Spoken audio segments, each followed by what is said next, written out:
Well, Hyundai has officially launched the much awaited facelift of the Venue 2022. And remember, this car has been launched at about 7.53 lakhs, and the upper version of this car goes till about 9.99 lakhs. So clearly showing you two to three very quickly features that have been uplifted and more polished version of the old compact SUV that the Venue was. The launch in 2019, the grills that you see, the jewel grills here, are the new latest additions to literally attract the millennial generation. Remember, 22% of the sales of the Venue contributes to the Hyundai portfolio. Now, coming back to the body shape, and of course, the most interesting part of this particular vehicle, the Hyundai Venue, is the H-shaped tail lamps. Yes, the H-shaped tail lamps gives you a more clearer look of the car, and clearly is this hot seller for this vehicle. The interiors on the outlay remain the interiors literally remain unchanged, but yes, a few extraordinary features have been added to the vehicle. Let me tell you first that about 11 segment first features have been added. Remember, you can literally go on and switch on this vehicle through a Google Voice recognition, or of course the Alexa. So clearly 11 for certain features in the vehicle, and quickly showing you how the vehicle performs from the inside. If I can ask my camera person to just quickly come and show you the whole list of features that the vehicle has. About 8-inch infotainment screen. The interiors remain largely same, but yes, more polished version with the D-shaped driver's segment side, and of course the steering wheel. The infotainment system below also has the USB Type C port. The Hyundai is officially done with the Type A portfolio of the series here. But yes, in times to come, we can expect the car to be more polished, and of course, a hot seller for Hyundai, because remember, in times to come, clearly, Hyundai has officially said that 22% of the portfolio in its sales goes to the Venue. So clearly, for the millennial generation, this car is a hot seller, and in times to come, we can expect good sales and performance of the Hyundai Venue. Well, Lily, after 3 years, we have finally got to see the new version of the Venue. Remember, this has been a hot seller with nearly 22% contribution to the portfolio for Hyundai. And I'm joined by Mr. Tarun Garg, the man and his team behind executing the perfect version of the Venue. Thank you, Mr. Garg, for joining us on Business Today TV. So tell us about the Venue, sir. Nearly after 3 years, contribution about 22% to the portfolio as far as the sales are concerned. What made you launch this vehicle at this point of time? So thank you, Chetan, for having me here. I think Venue has been a very, very strong game changer for Hyundai. 2019, when we introduced the Venue, basically compact SUV segment was very basic. I think the contribution keeps on going up, and Venue was able to introduce some new benchmarks in the industry, whether it was with Blue Link connectivity or the turbo engine. I think we got some great response, and even after 3 years, there's a strong back order for the Venue, and in fact, we are so happy that the time for upgrade has come, and still there's a waiting for the car. So in this car, of course, we have brought in some 40 plus changes, whether it is the exteriors. You have seen those bold exteriors, the interiors, the rear of the car, the connectivity features, 60 plus connectivity features. We have made some very, very customer convenience features, like the drive seat, which is power, or in the rear the seat has, there's a reclining option, and of course home to car with Alexa and Google, and of course we have embedded some command in the car which would make the response time very, very fast. So if you say switch on the AC, it will be very, very fast to respond. Right. Mr. Garg, very crucial question is that you've got excessive bookings for the vehicles. Creta is also in huge demand. Do you think that the Venue, the compact SUV segment, would create kind of a clash between the Creta and the Venue, because they both almost cater to the same demand? Creta is of course being a little more plush and a little more high end. But do you think is there kind of any conflict that would exist? Frankly speaking, I think the SUV segment is exploding. In fact, in 22, if you see, the contribution of SUV segment is now 41% to the industry, as against 34.7 for the hatch. So very clearly, SUV segment has overtaken the hatch. So the segment only keeps on expanding. As regards the Creta segment and the Venue segment, I think the customer is very clearly very, very different. There are much more first timers in the Venue segment. In fact, 36% of the Venue sales is to first time buyers. Okay. And many of the customers who used to buy hatch earlier are now shifting to the compact SUV. Creta, of course, has a huge back order, and it has been a very strong product for Hyundai and, of course, for the industry as well. And it continues to go strong. So we have every reason to believe that this new Venue will only add to the SUV volumes as far as Hyundai is concerned. We are very proud of our leadership, which we achieved in the SUV segment, both in 2020 and 2021. And I think things will only go better from here. In fact, you've been accorded the highest number of exports as well for a certain months. How are you dealing with the back orders and the backlog for Creta and the waiting time? Has it improved? Has the semiconductor shortage gone better, or the backlog looking like?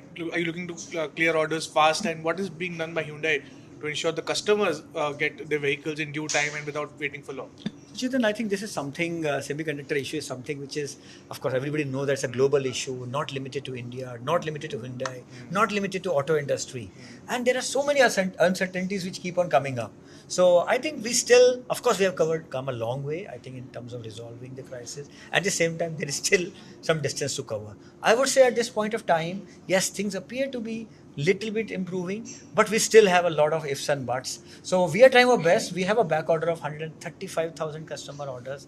We fully committed to really, serve these orders as soon as possible. We are doing our best. I believe that our procurement as well as production, in collaboration with the Hyundai Motor Company, are really trying their best to really improve the production.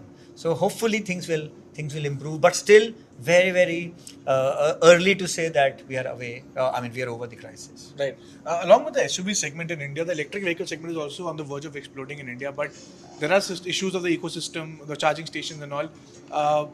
What's next for Hyundai for electric vehicles? We know the flagship vehicle is already in India. What's next for Hyundai in EVs? Any more plans for that, sir?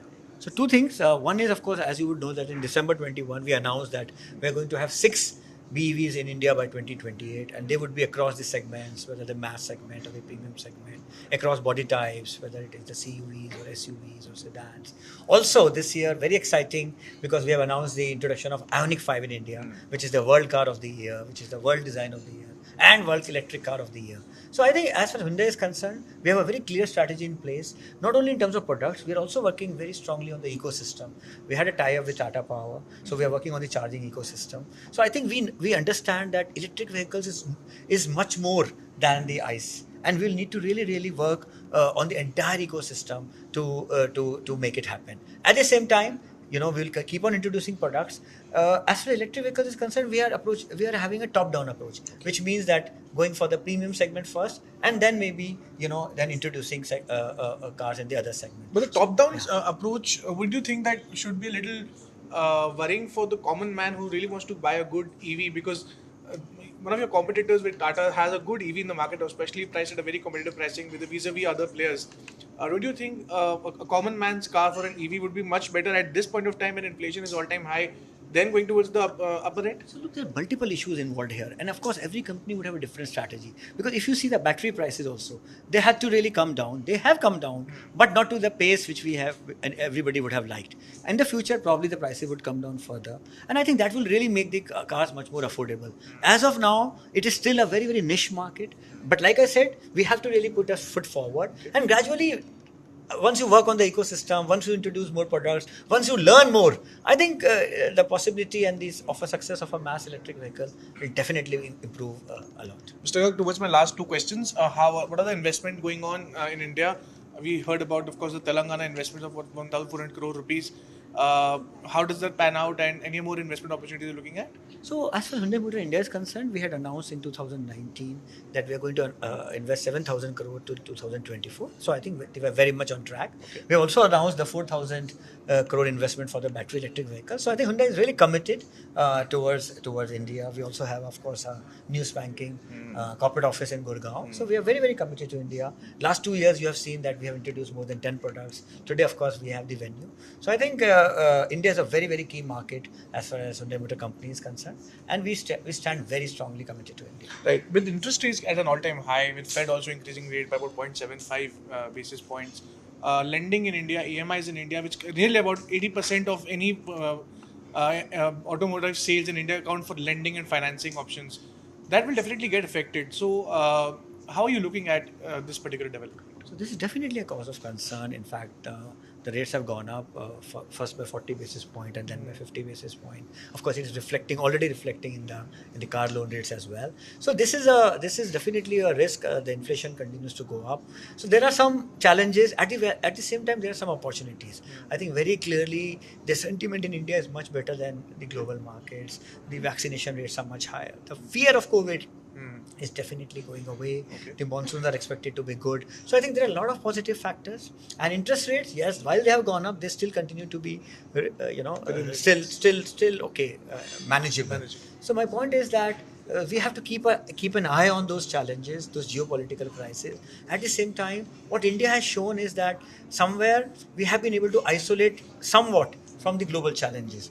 And of course, the domestic consumption continues to be extremely strong.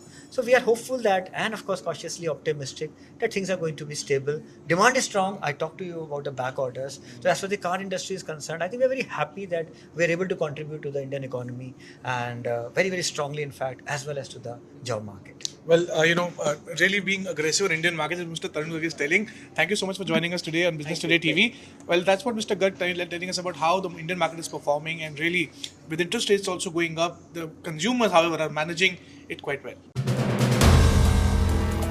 If you like the video, do like, comment, share and subscribe.